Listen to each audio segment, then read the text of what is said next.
अस्सलाम वालेकुम। वालेकुम सलाम सर, जाहिद बोल रहे हैं जी फैसल टाउन से। जी जाहिद भाई। सर आपका जो आज टॉपिक है बहुत अच्छा है। अच्छा तो जब से एफएम 95 शुरू हुआ है तब से लेके अच्छा तब जाहिद मैंने भाई ਮੈਨੂੰ ਇਹ ਦੱਸੋ, ਮੇਰੀ ਗੱਲ ਸੁਣੋ, ਤੁਹਾਡੀ ਜ਼ਿੰਦਗੀ 'ਚ ਕੋਈ ਐਸੀ ਗੱਲ ਤੁਹਾਡੇ ਅੰਦਰ ਦੀ ਜਿਹਨੇ ਤੁਹਾਨੂੰ ਬਹੁਤ ਸਕੂਨ ਦਿੱਤਾ ਹੋਵੇ ਜਾਂ ਬਹੁਤ ਦੁੱਖ ਦਿੱਤਾ जी ਹੋਵੇ ਜਿਹਨੂੰ ਤੁਸੀਂ ਨਹੀਂ ਕਰ ਪਾਏ।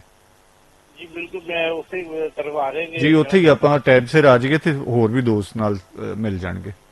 सर मेरी ये ख्वाहिश थी कि मेरी शादी मेरे काम में ਕਿਹਦੇ ਨਾਲ ਹੋਵੇ? मेरी फुफी की बेटी के नाल। ਠੀਕ ਹੈ। ਤੇ ਮੈਂ ਅਲੀ ਜ਼ਿਕਰ ਕਰਨਾ ਸੀ ਕਿ ਕੀਤਾ ਨਹੀਂ ਤੇ ਵਾਲਦ ਸਾਹਿਬ ਨੇ ਮਤਲਬ ਅਸੀਂ ਸ਼ਾਦੀ ਦੇ ਗਏ ਫੁਫੀ ਦੀ ਬੇਟੀ ਦੇ ਹੂੰ ਤੇ ਵਾਲਦ ਮਰਹੂਮ ਸਾਹਿਬ ਨੇ ਉਹਨਾਂ ਨੇ ਜ਼ਿਕਰ ਕੀਤਾ। ਹੂੰ ਉਹਨਾਂ ਨੇ ਕਿਹਾ ਕਿ ਨਿਆਜ਼ ਅੱਜ ਤੋਂ ਗੱਲ ਕੀਤੀ ਆਇੰਦਾ ਨਹੀਂ ਕਰਨੀ। ਹੂੰ ਤੇ ਮੈਂ ਇਹ ਸੋਚਿਆ ਸੀ ਕਿ ਮੇਰੀ ਮਤਲਬ ਸ਼ਾਦੀ ਜਿਹੜੀ ਫੁੱਫੀ ਦੀ ਮਤਲਬ ਬੇਟੀ ਦਾ ਹੋਵੇ ਨਾ ਹੋਵੇ ਨਾ ਮੈਂ ਵਾਲਾ ਸਾਹਿਬ ਨੂੰ ਕਿਹਾ।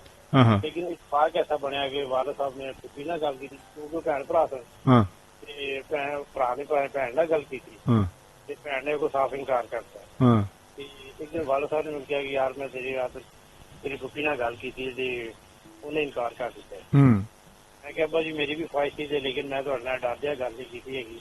ਇਹ ਅੱਜ ਤੁਸੀਂ ਆਪ ਵੀ ਜ਼ਿਕਰ ਕੀਤਾ ਹੈ ਕਿ ਮੈਂ ਪਿਹਾੜ ਗਏ ਮੈਂ ਕਿ ਯਾਰ ਇਹ ਗੱਲ ਅੱਛੀ ਨਹੀਂ ਮੈਂ ਹੋ ਸਕਦਾ ਕੋਈ ਕੰਮ ਖਰਾਬ ਹੋ ਜਾਏ ਕਿਉਂਕਿ ਤੁਸੀਂ ਆਪ ਵੀ ਕੀਤੀ ਹੈ ਤੇ ਤੁਹਾਡੀ ਭੈਣ ਨੇ ਤੁਹਾਨੂੰ ਇਨਕਾਰ ਕਰਤਾ। ਠੀਕ ਹੈ। ਤੁਸੀਂ ਦੁਖੀ ਹੋ ਕਿ ਸੁਖੀ ਹੋ ਮੈਨੂੰ ਇਹ ਦੱਸੋ। ਉਹਨੇ ਕਿ ਮੈਂ ਬਹੁਤ ਸੁਖੀ ਹਾਂ। ਚਲੋ ਖੈਰ ਹੋਵੇ ਤੁਹਾਡੀ, ਬਹੁਤ ਮਿਹਰਬਾਨੀ, ਸਲਾਮਤ ਰਹੋ।